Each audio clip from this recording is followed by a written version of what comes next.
ہم فرقہ واریت اور منافرت میں اتنے اندھے ہو گئے ہیں کہ ہمیں اپنے گھروں میں پلتی ہوئی بربریت نظر ہی نہیں آتی۔ جب معاشرہ روح سے خالی ہو جائے اور صرف لفظی دعووں پر زندہ رہے تو ممتا بھی خوف کی علامت بن جاتی ہے۔ پاکستان میں پچھلے کئی سالوں سے اقلیتوں کے ساتھ جو سلوک روا رکھا جا رہا ہے، آپ جانتے ہیں کتنے ڈاکٹرز، کتنے انجینئرز، کتنے اساتذہ اور زندگی کے مختلف شعبوں سے تعلق رکھنے والے لوگ صرف مذہبی تفریق میں قتل کر دیے گئے۔ کتنے بچوں کو اسکولوں سے نکال دیا گیا کہ ان کا تعلق ایک خاص فرقے سے ہے، اور کتنے لوگوں کی روزی روٹی چھین لی گئی۔ پھر نبی کریم صلی اللہ علیہ وآلہ وسلم جو کہ رحمت العالمین تھے، ان کی تعلیم کے ساتھ بھیانک مذاق کرتے ہوئے،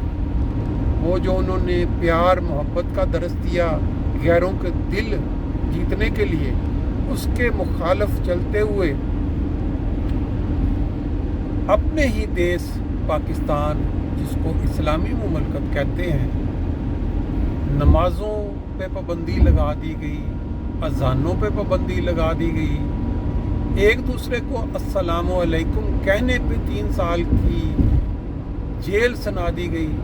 کلمہ طیبہ سینے پہ سجانے کے جرم میں 3 سال جیلیں جو ہیں وہ بھر دی گئیں۔ پھر آج کے دور میں اگر آپ دیکھ لیں، قرآن پاک پڑھنے پہ، قرآن پاک رکھنے پہ عمر قید، عید پڑھنے پہ جیل، نماز جمعہ پڑھنے پہ جیل، پھر بچوں کو قرآن سکھانے پہ جیل،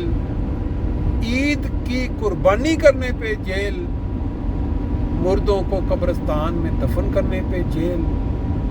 یہ معاشرہ جب اس نوعیت کا بن چکا تو پھر اس طرح کے جو واقعات ہیں وہ اب بڑی تیزی کے ساتھ معاشرے میں پھیلنا اللہ تعالیٰ کی ایک لعنت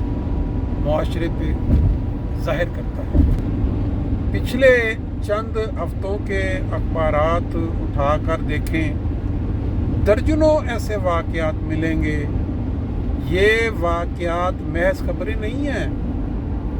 یہ اس معاشرے پر خدا کی لعنت کی طرح ہیں، جو اپنی اخلاقی سمت کھو چکا ہے۔ اگر ایک ماں کے ہاتھ اپنے بچوں کے خون سے رنگے جا رہے ہیں تو سمجھ لیں، اگر ایک ماں کے ہاتھ اپنے بچوں کے خون سے رنگے جا رہے ہیں تو سمجھ لیں کہ ہم حشر کے اس دہانے پر کھڑے ہیں جہاں ضمیر مر چکے ہیں۔ خدارا جاگ جائیے، یہ موبائل فون کی سکرینیں، یہ مجازی دنیا کی آزادی ہمیں اپنوں کے لہو سے ہولی کھیلنا سکھا رہی ہے۔ اپنے بچوں کو وقت دیں، اپنے دین کی اصل روح یعنی محبت اور رحم کو پہچانیں، ورنہ تاریخ ہمیں ایسے معاشرے کے طور پر یاد رکھے گی جس نے اپنی نسلیں خود اپنے ہاتھوں سے ذبح کر دی۔ اللہ ہم سب پر رحم فرمائے اور ہماری نسلوں کی حفاظت کرے۔ پچھلے کتنے مہینوں سے جب ہم صبح اخبارات دیکھتے ہیں، سوشل میڈیا پہ نظر پڑتی ہے، تو ایک سے ایک بڑھ کر بہیمانہ ظلم کی خبر ہمیں خوش آمدید کہتی ہے؟ کیا وجہ ہے؟ آخر کیا وجہ ہے کہ ایسی بہیمانہ زیادتیوں کی خبریں ہمارے ملک میں بڑھتی جا رہی ہیں؟ ہمیں اپنے معاشرے کو ایسے ظلموں سے بچانے کے لیے مل کر ایک ایسا طریقہ ڈھونڈنا ہوگا جس میں لوگ ایسے بدبختوں کے عبرتناک انجام کو جب دیکھیں تو ایک ہفتہ ان کی نیندیں اڑ جائیں۔ آپ دیکھیں ہمارا ہمسایہ ملک افغانستان، وہاں اس طرح کے مظالم، اس طرح کے بہیمانہ حرکتیں کیا موازنہ کر سکتے ہیں ہم پاکستان کے ساتھ؟ وہاں طالبان نے بعض ایسی ظالمانہ سزائیں دیں، لیکن اس کا فائدہ یہ ہوا کہ معاشرے کے اندر ایک خوف کا عالم پیدا ہو گیا۔ ہم جو سنتے ہیں کہ اب وہاں جرائم بہت کم ہو گئے،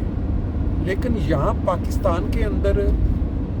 پنجاب حکومت نے CCD بنائی، اس سے کافی جرائم پہ فرق پڑا، باوجود اس کے کہ وہ قوانین کے خلاف ہے۔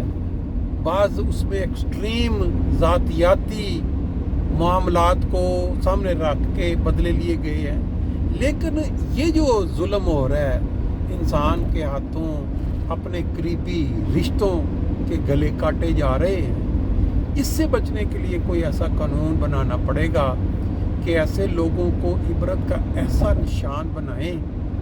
کہ بچے، بوڑھے، عورتیں سب ایک ہفتہ اپنے کانوں کو ہاتھ لگائیں کہ کسی نے ایسا جرم نہیں کرنا۔ اور پھر جو ملک میں مذہبی منافرت کو ہوا دی جا رہی ہے، اس کے خلاف یہ قانون ہونا چاہیے۔ کوئی بھی شخص کسی بھی دوسرے شخص کے خلاف کسی بھی فورم پہ اگر زبان درازی کرے گا، تضحیک کرے گا، لوگوں کو اکسائے گا، تو اس کو سخت ترین سزا ایسی دی جائے گی جو کہ عبرت کا باعث ہوگی ان لوگوں کے لیے جو ایسے لوگوں کو دیکھ کے ہلا شیری پکڑتے ہیں۔ اللہ تعالیٰ ہمیں فہم اور عقل دے، اور اللہ تعالیٰ کی طرف سے جو عذاب نازل ہو رہا ہے اس سے بچنے کے لیے فہم عطا کرے۔